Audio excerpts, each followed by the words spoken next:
يبقى ب 1000 جنيه ولا ب 2000 ولا ب3 ولا ب4. بطاله وغلاء اسعار ومفيش رقابه. بطاله غير عاديه وغلاء اسعار غير عادي. وانت المهم سيادتك اخبارك ايه؟ انت كويس؟ معالي السيد دولة رئيس الوزراء على دماغي. سيادتك كويس؟ بتنام كويس؟ بتناموا كويسين؟ بتحطوا راسكم على المخدة ونايمين ومرتاحين؟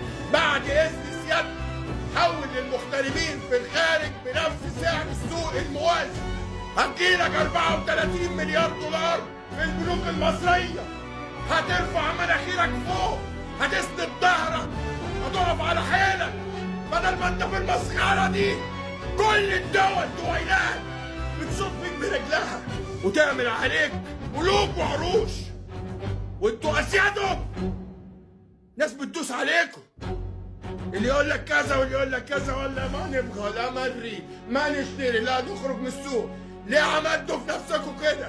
ليه عملتوا في نفسكم كده؟ وصلنا المرحلة السوداء اللي احنا فيها. المشكلة ان انتوا مش واخدين بالكم ان احنا رايحين المرحلة السوداء دي. المصيبة بقى الاكتر.